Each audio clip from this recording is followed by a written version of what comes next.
Hello दोस्तों, नमस्कार। आज मैं आपको इंग्लिश ग्रामर का एक ऐसा टॉपिक समझाने जा रहा हूं जो कि बहुत महत्वपूर्ण है और ये टॉपिक आगे आपको बहुत काम आएगा, जिसका नाम है सेंटेंस। सेंटेंस माने होते हैं वाक्य। कुछ बच्चों के लिए टॉपिक बहुत कठिन होता है, कुछ लोगों के लिए टॉपिक बहुत ईजी होता है। लेकिन जिनके लिए कठिन होता है उनके लिए मैं ईजी कर दूंगा और जिनके लिए ईजी होता है उनके लिए बहुत ही ईजी कर दूंगा। देखिए, आपको समझाते हैं सेंटेंस। चलिए आपको समझाते हैं सेंटेंस। सेंटेंस माने होता है वाक्य। सेंटेंस, जैसा कि मैंने बताया था, सेंटेंस माने होता है वाक्य। तो आपके मन में एक क्वेश्चन आ रहा होगा कि सेंटेंस माने वाक्य तो होता है, लेकिन हम लोग समझेंगे कैसे कि सेंटेंस माने वाक्य होता है। तो मैं आपको समझाता हूं सेंटेंस माने वाक्य कैसे होता है। ये होती है सेंटेंस की परिभाषा, और मैं आपको जानकारी दे दूं कि परिभाषा को इंग्लिश में डेफिनेशन भी कहते हैं।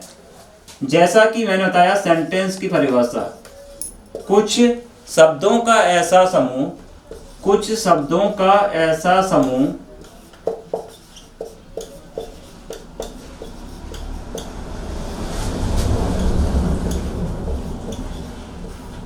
जो हमें पूर्ण अर्थ देता हो,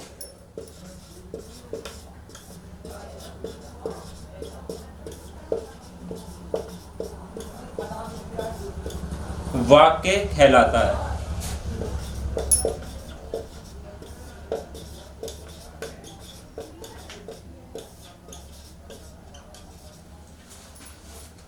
तो सेंटेंस मानो होता वाक्य। सेंटेंस की परिभाषा थी कुछ शब्दों का ऐसा समूह जो हमें पूर्ण अर्थ देता हो, वाक्य कहलाता है।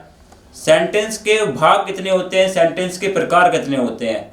तो आपके मन में क्वेश्चन आ रहा हो कि सेंटेंस के भाग या प्रकार अलग अलग होते हैं। हाँ, तो मैं आपको जानकारी दे दूं कि सेंटेंस के भाग और प्रकार अलग अलग होते हैं। सेंटेंस के भाग दो होते हैं। कैसे, मैं आपको समझाता हूं। सबसे पहले सेंटेंस के भाग समझाता हूं। पहला भाग होता है सब्जेक्ट। पहला भाग होता है सब्जेक्ट, जिसे कहते हैं कर्ता। और दूसरा भाग होता है प्रेडिकेट, जिसे कहते हैं बचा हुआ भाग।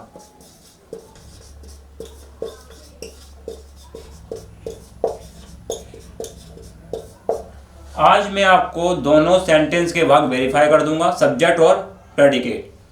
कुछ बच्चों के मन में ये ख्याल आ रहा होगा कि सब्जेक्ट किसे कहते हैं और प्रेडिकेट किसे कहते हैं। पहला भाग था सब्जेक्ट। आइए आपको समझाते हैं सब्जेक्ट। सब्जेक्ट माने होता है कर्ता।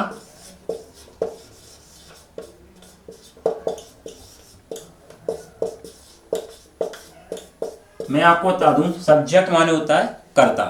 तो सब्जेक्ट यानी कि जो हम काम करते हैं, यानी कि जिसके द्वारा कोई काम कराया जाता है, उसे कहते हैं कर्ता, यानी कि सब्जेक्ट। जैसे कि राम खाना खा रहा है, तो इसमें कौन काम कर रहा है? राम। तो इसमें सब्जेक्ट क्या होगा? राम। तो सबसे पहले राम खाना खा रहा है।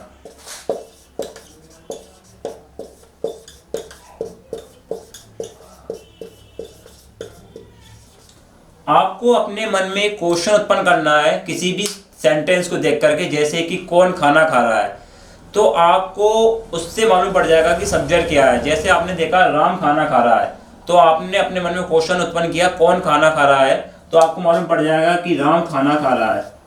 इससे भी सरल तरीका है सब्जेक्ट निकालने का, मैं आपको बता दूं। जैसे कि बच्चे मैदान में खेल रहे हैं,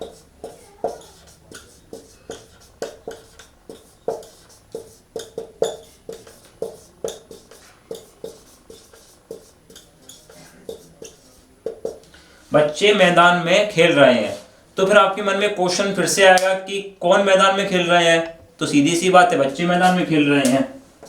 इस प्रकार से सब्जेक्ट निकाले जाते हैं, इन्हीं को सब्जेक्ट कहते हैं। कुछ सेंटेंस ऐसे होते हैं जिनमें सब्जेक्ट बीच में होता है, और कुछ सेंटेंस ऐसे होते हैं जिनमें सब्जेक्ट होता ही नहीं है। आइए उनको भी मैं वेरीफाई कर देता हूं।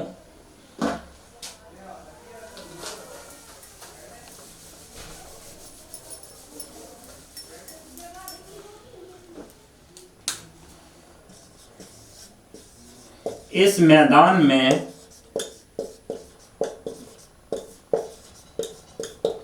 तीन बच्चे खेल रहे हैं।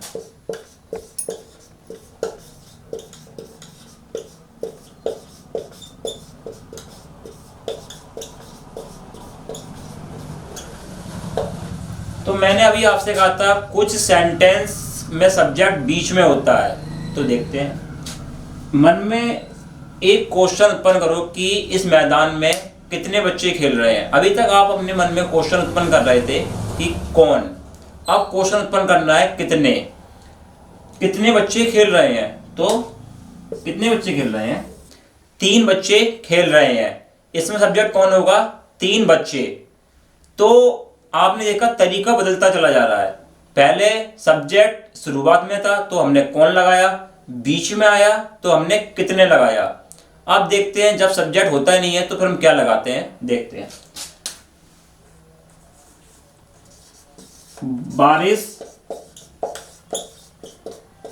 बारिश हो रही है। आप कैसे पता लगाएंगे इसके अंदर सब्जेक्ट नहीं है? मैं आपको बता दूं कैसे पता लगाएंगे आप इसके अंदर सब्जेक्ट नहीं है। हो रही है, ये एक वर्ब है। और मैं आपको जानकारी बता दूं कि वर्ब मैं आपको अगले टॉपिक में समझाऊंगा, अभी सब्जेक्ट का टॉपिक है। और ये एक ऑब्जेक्ट है, इसको भी मैं अगले टॉपिक में समझाऊंगा कि वर्ब किसे कहते हैं, ऑब्जेक्ट किसे कहते हैं। लेकिन अभी फिलहाल चल रहा है सब्जेक्ट किसे कहते हैं। ये वर्ब है, ये ऑब्जेक्ट है। जब पूरा सेंटेंस वर्ब और ऑब्जेक्ट में कवर्ड हो गया तो फिर इसमें सब्जेक्ट है ही नहीं है। तो ये था सब्जेक्ट का फॉर्मूला, और मेरे ख्याल से आप लोगों को सब्जेक्ट का फॉर्मूला समझ में आ गया होगा। चलिए चलते हैं प्रेडिकेट की ओर। मैंने जैसे बताया कि सब्जेक्ट और प्रेडिकेट, सब्जेक्ट आपके समझ में आ गया। अब चलते हैं प्रेडिकेट की ओर। देखिए प्रेडिकेट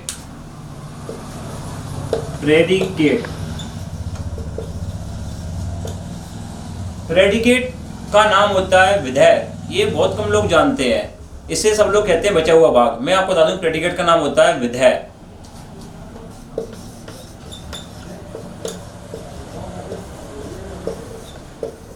प्रेडिकेट का नाम होता है विधेय। तो प्रेडिकेट क्या होता है मैं आपको बता दूं। प्रेडिकेट माने होता है बचा हुआ भाग। आपने अभी देखा सब्जेक्ट को छोड़ करके जो भी भाग बचता है उसे कहते हैं प्रेडिकेट। सीधी सी बात, राम खाना खाता है।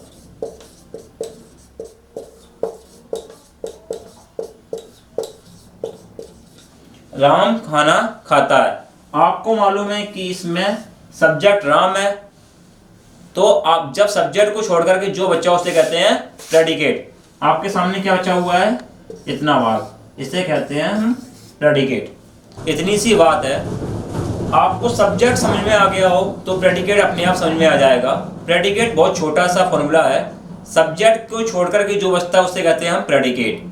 हाँ, मैं आपको जानकारी बता दूं कि प्रेडिकेट को कुछ लोग ऑब्जेक्ट भी कहते हैं और रिपोर्टिंग पार्ट्स ऑफ स्पीच भी कहते हैं। उनको भी आपको बता देता हूं अभी। इससे कुछ लोग ऑब्जेक्ट भी कहते हैं और इसे कुछ लोग रिपोर्टिंग पार्ट्स ऑफ स्पीच भी कहते हैं। इसका फुल फॉर्म होता है रिपोर्टिंग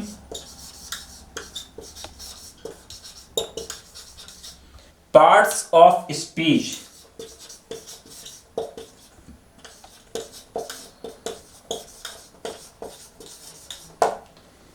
तो ये था प्रेडिकेट का फॉर्मूला। चलिए मैं आपको एक चीज और बता दूं जो कि बहुत महत्वपूर्ण है इसमें। इसे कुछ लोग ईटीसी के नाम से भी जानते हैं, जो कि इसका तीसरा नाम है। दोस्तों ये टॉपिक मैं यहीं पर फिनिश करता हूं। अगला टॉपिक मैं आपको अगले वीडियो में समझाऊंगा। इस टॉपिक में आपको जो भी कंफ्यूजिंग या जो भी क्वेश्चन आ रहे हो आप कमेंट बॉक्स में लिख सकते हैं, या इंग्लिश ग्रामर में आपको जो भी टॉपिक समझना है या जो भी क्वेश्चन पूछना है आप कमेंट बॉक्स में लिख सकते हैं। अगले वीडियो में उसका आंसर मैं आपको पहले दूंगा, फिर अगले टॉपिक के बारे में बताऊंगा।